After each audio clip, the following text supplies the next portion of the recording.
நான் பேசினது எல்லாத்தையும் கேட்டுட்டேன்.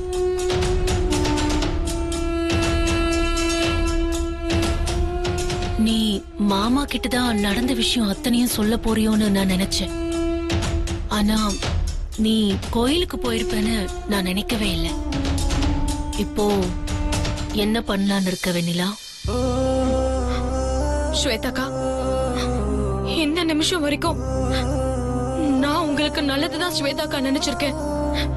சத்தியமா சொல்றேன், ஒரு நாளும் நீங்க கெட்டு போகணும்னு நினைச்சதே இல்ல ஸ்வேதாக்கா.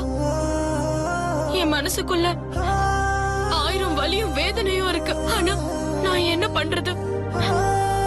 ஊருக்குள்ள எத்தனையோ தடவை எல்லாரும் சொல்லிருக்காங்க, ஸ்வேதாக்கா தப்பா இருக்காங்க, அவங்கள நீ நம்பாதேன்னு. அப்பெல்லாம் நான் உங்க சொன்னதை நம்பலக்கா. ஏன்னா நான் உங்க மேல அதிக நம்பிக்கை வச்சிருந்தேன். அதே மாதிரி ஜனனி கூட இந்த நிமிஷம் வரைக்கும் நீங்க எனக்கு அண்ணியா வரணும்னு கேட்டா. ஆனா அது எல்லாத்தையும் விட நான் மாமாக்கு செஞ்சு கொடுத்த சத்தியத்தை காப்பாத்தணும்னு நினைச்சேன். சின்ன வயசுல இருந்தே எனக்கு முத்து மாமானா ரொம்ப பிரியம். முத்து மாமா தான் எனக்கு பேரு வச்சது. முத்து மாமானா எனக்கு தனி இஷ்டம். முத்து மாமா எப்ப எங்க ஊருக்கு வருதோ அந்த நாள்லாம் எனக்கு திருவிழாதான். அப்படிலாம் வளர்ந்தனா கடைசியா இந்த ஊருக்குள்ள வந்து இந்த ஊரோட பேரு கூட எனக்கு தெரியாது. முத்து மாமாவோட ஊரு வீட்டை முத்து மாமா வீடுன்னு சொல்வேன். முத்து மாமா வாங்கி கொடுத்த தாவணி அது இதுன்னு உலகமே முத்து மாமாவா தான் இருந்தது. ஆனா நேர்ல வந்து பார்த்தப்பதான் மாமாவுக்கு என் மேல பெருசா எந்த பிரியமும் இல்லைன்னு தெரிஞ்சது. ஏன்னா அவருக்கு விவரம் தெரிஞ்சு அவர் பார்த்து பிறந்த பொண்ணுன்னா அதனாலதான் அவர் என்கிட்ட இருந்து விலகி போயிட்டு இருக்காருங்கிறது என்னால புரிஞ்சுக்க முடிஞ்சது.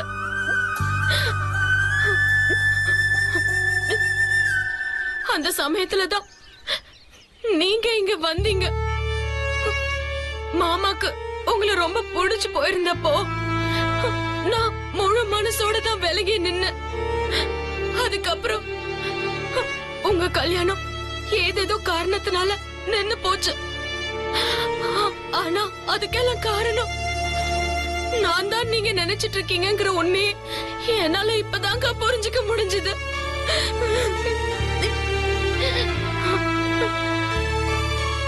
சத்தியமா சொல்றேன், ஒரு நாளும் உங்க கல்யாணம் நடக்க கூடாதுன்னு நான் நினைச்சதே கிடையாது. மனசுல ஒரு வலி இருக்குமே தவிர நான் உங்களுக்கு கெடுதல் நினைச்சதில்ல. நான் சொல்றது நம்ப ஸ்வேதாக்கா.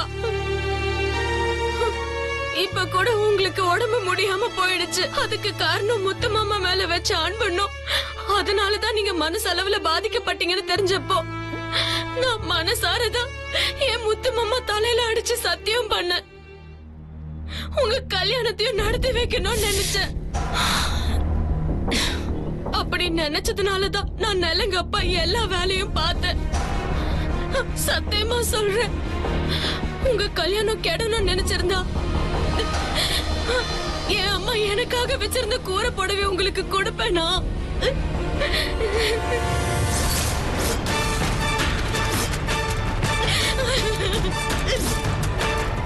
இந்த கல்யாணம் நல்லபடியா நடக்கணுங்கிற நல்ல எண்ணத்துல மட்டும்தான் உங்களுக்கு அந்த புடவையை கொடுத்தேன்.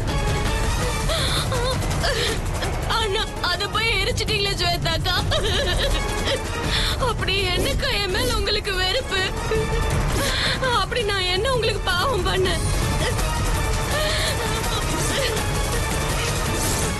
எதுக்காக இப்படி பண்ணீங்க? விட்டா பேசிக்கிட்டே போறான். இவளை முடிச்சிட வேண்டியதுதான்.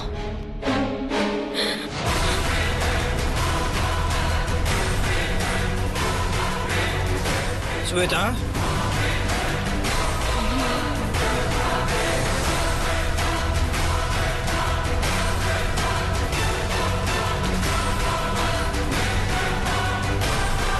ஸ்வேதா எங்க?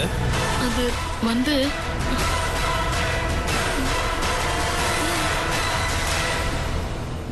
ஸ்வேதா எங்க தானே கேட்டேன்.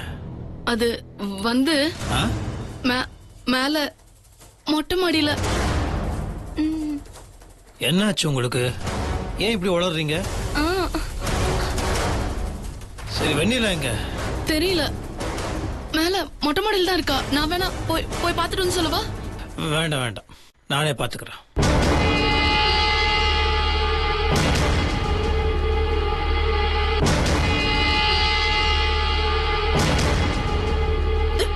நான் சின்ன பிள்ளையா இருக்கும்போது பாட்டி ஒரு கதை சொல்லிருக்காங்க. அது உங்களுக்கும் தெரிஞ்சிருக்கும்னு நினைக்கிறேன்.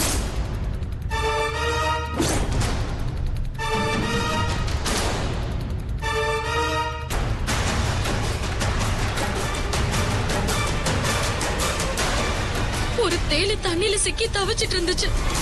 அத பார்த்த ஒரு முனிவர் அத பிடிக்க போனாரு. உடனே அந்த தேள் கொட்டிடுச்சு. உடனே அந்த முனிவர் வலியில துடிச்சு போனாரு. துடிச்சவர் மறுபடியும் அந்த தேலை காப்பாத்த போனாரு.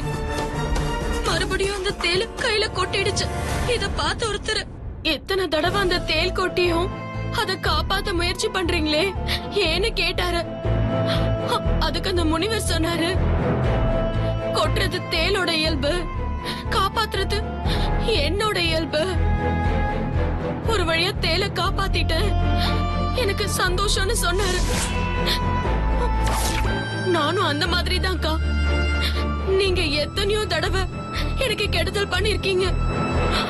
அதெல்லாம் தெரிஞ்சும் நான் உங்களுக்கு நல்லது பண்ணும் தான்க்கா நினைச்சுக்கிட்டு இருக்கேன்.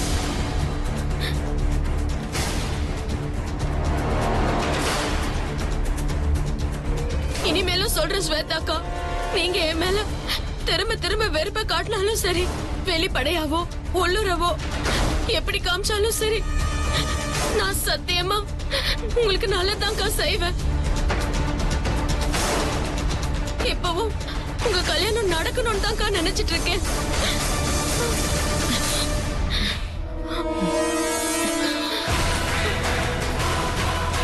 ஸ்வேதாக்கா, நடந்தது எல்லாத்தையும் நீங்களும் மறந்துருங்க, நானும் மறந்துடுறேன்.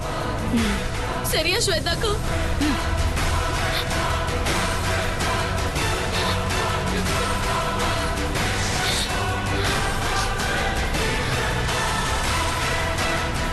மாமா கண்டிப்பா இந்த கல்யாண வேலையெல்லாம் பாக்குறதுக்கு என்ன கூப்பிடுவாரு. அதெல்லாம் நான் நல்லபடியா செஞ்சுதான் வைக்க போறேன். அதுல எந்த மாற்றமும் இல்ல. ஸ்வேதா,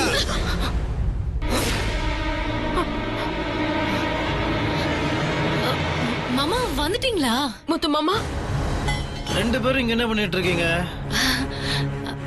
உங்களை எங்கெல்லாம் தேடுறது? அப்படின்னு மும்முரமான பேச்சு. அது கல்யாண விஷயமா நான் ஸ்வேதாக்கா கிட்ட பேசிட்டு இருந்த முத்து மாமா.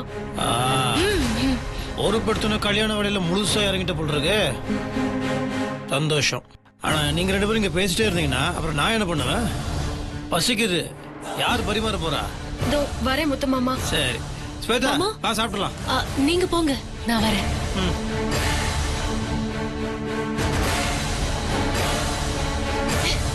ச்சே. ச்சே. தப்பிச்சிட்டாளே. மாமா கிட்ட ஏதாவது சொல்லிட்டா நம்ம நிலைமை என்ன ஆகுறது?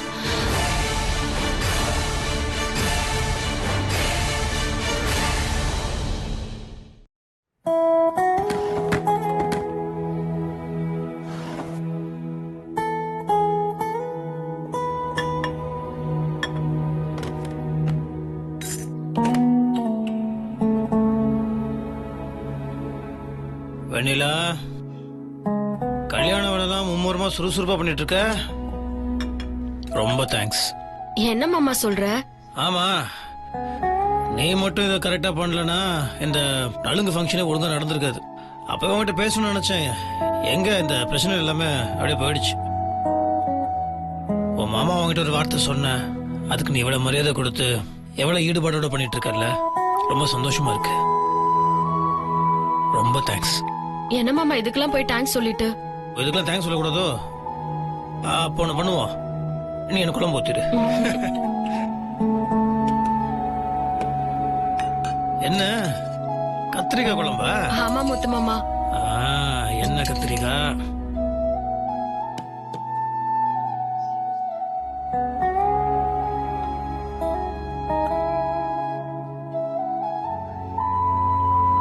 சாப்பிடுங்க முத்து மாமா. இதோ ஒரு நிமிஷம் வந்துடுறேன்.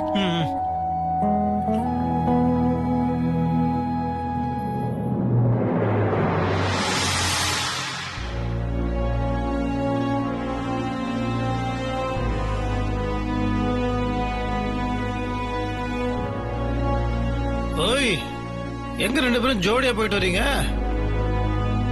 2 பேரும் கோவிலுக்கு போயிட்டு வந்தோம்பா. அண்ணா என்ன தனியா உட்கார்ந்து சாப்பிடுறீங்க? யாரும் உங்களுக்கு பரிமாறலையா? யார் சொன்னது? வெளியில இருக்கல்ல. ஓ,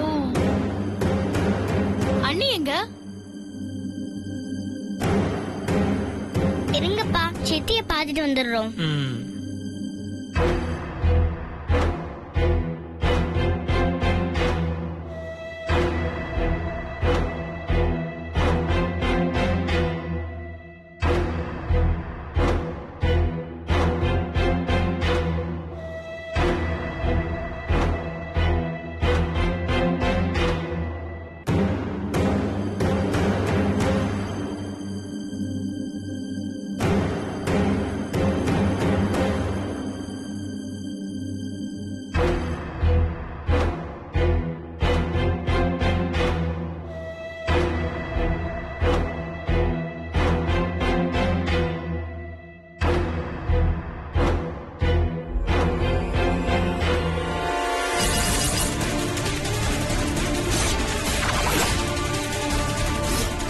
என்ன நடந்திருக்குன்னு? இது வெண்ணிலா அண்ணி கொடுத்து ஸ்வேதா கட்டி இருந்த புடவை. வெண்ணிலா சித்தியோட புடவை எரிச்சிருக்காங்களா? இது கண்டிப்பா அந்த ஸ்வேதாவோட வேலையா தான் இருக்கும். ஆனா வெண்ணிலா அண்ணி கிட்ட இத பத்தி கேட்டா உண்மையை சொல்லுவாங்களானே தெரியல. எல்லாமே ரொம்ப அருமையா இருக்கும் நீலா. பசிச்சு சாப்பிட்டாலே தனி ருசி. அது நீ பண்ணிருக்கும் போது சொல்லவே வேணாம்.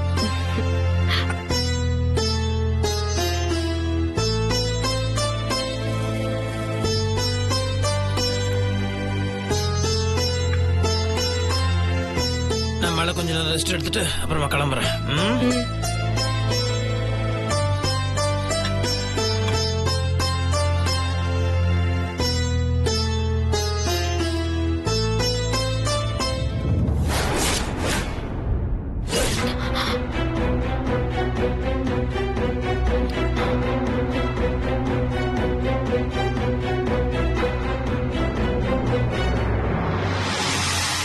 என்ன ஏன் 2 பேரும் ஒரு மாதிரியா நிக்கிறீங்க? என்ன நீ ஏன் காரணமே இல்லாம தடுமாறுறீங்க? அது ஒண்ணும் இல்ல, நான் நல்லா தான் இருக்கேன். இத பாருங்க நீ, ரோமுக்குள்ள என்ன நடந்துச்சு? நீங்க எதுக்காக கோயிலுக்கு போனீங்க? எதுவுமே சொல்லாம இருந்தா என்ன அர்த்தம்? நீங்க எதையோ மறைக்கிறீங்கன்னு நல்லாவே தெரியுதா நீ? என்ன நீ குறுக்க கேள்வி கேக்குற? எனக்கு கோயிலுக்கு போனோம்னு தோணுச்சு, நான் போனேன். போனோன்னு ஏன் தோணுச்சுன்னு தான் கேக்குறேன். இதனாலதான் தோணுச்சுல்ல?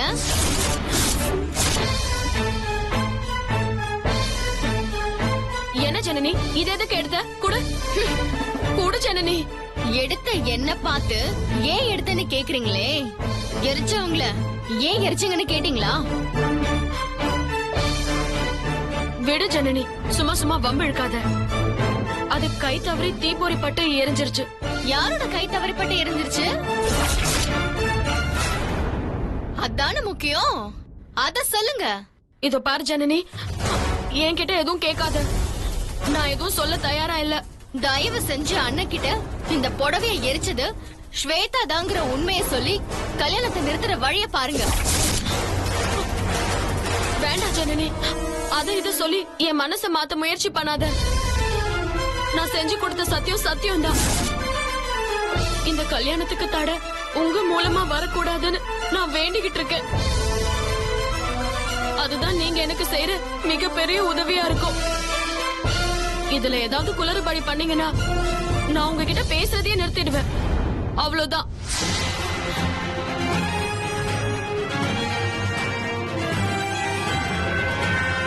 இப்ப என்னதான் பண்றது ருத்ரா? நம்ம எவ்வளவு சொன்னாலும் கேட்க மாட்டேங்கிறாங்க. யானை தான் தலையில மண் அள்ளி போட்டுக்கிற மாதிரி போட்டுக்கிறாங்க. கஷ்டமா இருக்கு. ஆமா அத்தை, இந்த வெண்ணிலா சித்தி வர வர ரொம்ப லூஸ் ஆயிட்டா.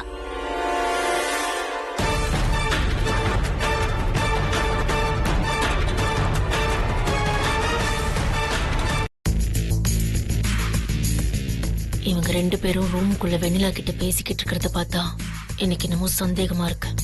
என்னை பத்தி வெண்ணிலா ஏதாவது சொல்லிருப்பாளா? ஏய் சாச்சா, சான்ஸே இல்ல. உனக்கு அவளை பத்தி தெரியாதா? அவ ஒரு அப்பாவி. அவளையே எரிச்சா கூட சொல்ல மாட்டா. சேலை எரிச்சது போய் சொல்ல போறாளா? எனக்கு மனசுக்குள்ள நெருடலா இருக்கு. எப்போ வெண்ணிலாவை அந்த இடத்துல அப்படி பார்த்தனோ அப்ப இருந்து மனசுக்குள்ள ஒரு சின்ன உறுத்தல். எனக்கு என்னமோ கல்யாணம் மறுபடியும் நின்னுடுமோன்னு பயமா இருக்கு. எதுக்கும் அவங்க 2 பேரும் என்ன பேசுறாங்கன்னு தெரிஞ்சுக்கிட்டு அவங்க கிட்ட பேச்சு கூட. சரியா? சரி. வாங்க. வா.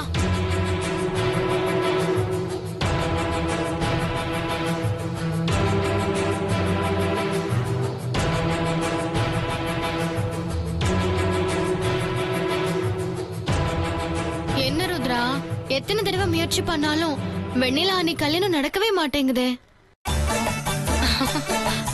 அப்புறம் என்ன விசேஷம்? என்ன விசேஷம்? அடுத்த வாரம் விநாயகர் சதுர்த்தி வருது. அப்புறம் கொஞ்ச நாள்ல தீபாவளி வந்துரும். அதான் விசேஷம். என்ன நக்கலா? பின்ன நக்கல் பண்றவங்க கிட்ட நக்கலா தானே பேச முடியும். அதெல்லாம் விடு. வெண்ணிலா என்ன சொன்னா அத சொல்லு. இங்க பாருங்க, இந்த நக்கலு கிண்டலு கேலி இதெல்லாம் என் கிட்ட வேண்டாம். சரியா? வெண்ணிலா நீ ஆசையா கொடுத்த புடவைய எல்லாரும் சேர்ந்து எரிச்சிருக்கீங்க. எனக்கு தெரியாதுன்னு நினைச்சிட்டு இருக்கீங்களா? வீட்டுக்குள்ள நடக்கிற எல்லாமே எப்படியாவது எங்களுக்கு தெரிஞ்சிடும். அது வெண்ணிலா அண்ணியே சொல்லாட்டியும் சரி. அட, அதுக்குள்ள என்ன முகம் மாறிடுச்சு? நீங்களும் கல்யாண சாப்பாடு சாப்பிடலாம்னு வந்து பாக்குறீங்க. எங்க ஏதோ நடக்க மாட்டேங்குதே. கடைசி வரைக்கும் கல்யாணங்கிறது உங்களுக்கு ஒரு கனவாவே ஆயிடும் போல இருக்கு. என்ன பண்றேன்னு பாரு. அத்தை, என்கிட்ட ஒரு செம்ம ஐடியா இருக்கு. அந்த ஐடியாவை மட்டும் செஞ்சு பார்த்தோம்னா இந்த கல்யாணம் நடக்குமா நடக்காதான்னு தெரிஞ்சுக்கும். யார் கல்யாணத்தை சொல்ற? அதான் முத்தரசாப்பாக்கும் ஸ்வேதா ஆண்டிக்கும் தான். என்ன ஐடியா பண்ண போற?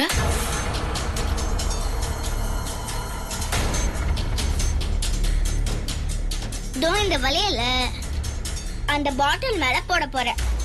இது கரெக்டா விழுந்துட்டா இந்த கல்யாணம் நடந்துரும். அப்படி ஒரு வேலை விழலனா இந்த கல்யாணம் நடக்காது. ஏய், என்ன வளர்ற? அது எப்படி அந்த பாட்டிலுக்குள்ள சின்ன வளையல் விழும்? எனக்கு இது செம்ம காமெடியா இருக்கு. விழாதுல அதே மாதிரி நடக்காத கல்யாணத்தை நடந்துரும்னு ஸ்வேதா ஆண்டி சொல்றத நீங்க நம்பும் போது இதையும் நம்பிதான் ஆகணும். பாத்தீங்களா? இத்த நூண்டு இருந்துகிட்டு என்ன பேச்சு பேசுறான். அவ்வளோ அப்படியே. நீங்க ரெடியா? ம்